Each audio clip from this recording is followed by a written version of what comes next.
part 2. So gas is my main expenditure, and that isn't very much at all. The trouble is that others don't understand that this is a logical life choice for me and for lots of other people in the community. I found that Vancouverites make assumptions about who I am because I live in my van. I've been attacked a couple of times in my vehicle because people think that I'm some kind of deranged psycho. And these aren't the individuals that are considered to be dangerous. They're nice, kind people in your neighborhood. The worst time was just outside downtown. The attackers obviously knew I was in the van at night because they could see the lights. They shook the vehicle and yelled at me. People have hit the vehicle with their hands and big sticks. On one occasion, it was so bad that my van was destroyed. I woke up one day and my tires were slashed, so I couldn't go anywhere. But then I had threatening letters telling me to leave. Another time I went to work one day and I came back to find that the whole engine had been wrecked. The letters they wrote to me said things like, "We don't want you homeless here," and "drug addict." That was in Strathcona, British Columbia. I've always been in steady employment and I'm well educated. I'm not a drug addict and I'm not a drinker. I was actually in the final stages of putting a down payment on a house in Burnaby just before I got the van, but I stopped myself at the last minute because I realized I'd rather spend my money on experiences rather than a mortgage.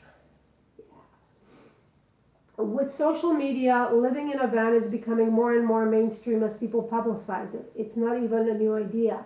If you go to the older generations, they'll tell you that exactly the same thing was happening in the 60s and 70s. It's a cultural idea that it's unconventional. Now people are starting to live in their vans again, but it's for different reasons. Vancouver is unaffordable and living in a vehicle is a viable alternative. So that's the article. And then I went in and put my 2 cents in on there.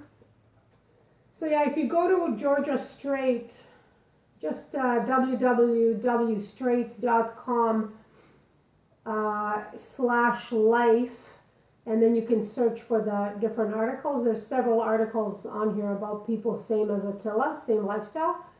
And then I had my little comments I put in here. You can also see those online. And I said, this is a good friend of mine. I have personal experience of the immediate people around me in my life judging him. I cannot stand their tunnel vision misconceptions of him and his type of lifestyle. I've been renting in the Lower Mainland for 30 years. I choose not to be tied down to a mortgage, and I also choose to be free of any debts. So I rent. Some people may feel that I have wasted a lot of money renting, and maybe I have. But this is the lifestyle I choose. I don't need to be judged by others who feel the need they must own a house. And the same goes for my friend here. For people who work a lot and like to travel as he does, I feel this type of lifestyle is completely a smart way to go. Also, with the shortage of housing and apartments in the Lower Mainland, I don't blame him at all.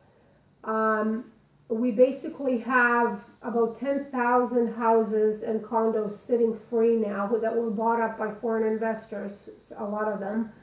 Meanwhile, I read an article this past summer about the students standing in line down the street waiting to apply for an apartment. So there's not enough housing for students. Meanwhile, we have all these empty houses and condos waiting for tourists. I say let the tourists fend for themselves and go to hotels, and let the residents of the city affordably live in our city. And I just hope Justin Trudeau's law goes through soon, where he's going to stop foreign investment and hopefully get the BC Real Estate Association to inspect all these empty places and find out what's going on.